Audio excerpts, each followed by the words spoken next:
டிட்வா புயல் காரணமாக சென்னையில் பலத்த காற்றுடன் மழை பெய்து வரும் நிலையில் கே நகர் பிரதான சாலையில் மரம் முறிந்து விழுந்துள்ளது. சென்னையின் பல்வேறு இடங்களில் பலத்த காற்று காரணமாக மரம் முறிந்து விழும் நிலையில் கே நகரில் முறிந்த மரத்தினை அகற்றும் பணிகள் நடைபெற்று வருகின்றன. அது தொடர்பான கூடுதல் தகவல்களை செய்தியாளர் சிவக்குமார் வழங்க கேட்கலாம்.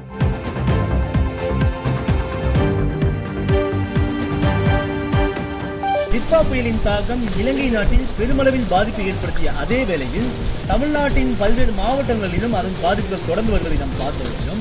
குறிப்பாக நாகப்பட்டினம், காஞ்சிபுரம் உள்ளிட்ட டெல்டா மாவட்டங்களில் இதன் தாக்கம் அதிகளவு இருக்கும் என தெரிவிக்கப்பட்ட அதே வேளையில் சென்னை, காஞ்சிபுரம், திருவள்ளூர், செங்கல்பட்டு உள்ளிட்ட வட மாவட்டங்களிலும் இதன் கோரத்தாண்டவம் அதிகரிக்கும்.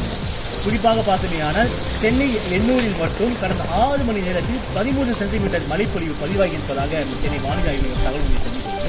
அதன் தொடர்ச்சியாக சென்னையில் நாளை காலை 8 மணி வரை ஆரஞ்சு அலர்ட் விடுக்கப்பட்டுள்ளதாகவும் மேலும் சில தனியார் பள்ளிகளில் அரை நாள் பள்ளி விடுமுறையும் அறிவிக்கப்பட்டதையும் தொடர்ந்து பார்க்கிறோம். இந்த மழையின் ஒரு பகுதியாக பார்த்தீங்கன்னா சென்னை பிரதான சாலையில் மரம் ஒன்று முறிந்து விழுந்திருப்பதை நாம் பார்த்து வருகிறோம். மழை மட்டுமல்லாது பலத்த காற்று வீசுவதன் காரணமாக இந்த மரம் விழுந்திருப்பதாகவும் தகவல் தெரிவிக்கப்பட்டது. இந்த மரத்தை அகற்றும் பணியில் ஊழியர் ஈடுபட்டு வருவதை பார்த்து வரும் அதே வேளையில் மின்கம்பங்களும் சரிந்து விழுவதை நாம் இந்த காட்சியில் குறிப்பாக பார்த்து வருகிறோம். எனவே இந்த மரத்தை விரைந்து சீர் செய்து போக்குவரத்தை சரி செய்ய வேண்டும் என இந்த பகுதி மக்கள் கோரிக்கை விடுத்துள்ளனர். உள்நாடு செய்திகளுக்காக ஒளிப்பதிவாளர் எம்னி ராவலுடன் செய்தியாளர்.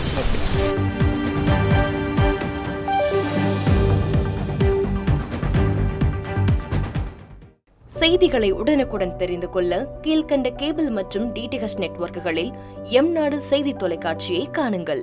பாதகம் செய்பவரை கண்டால் நாம் பயம் கொள்ளலாகாது பாப்பா.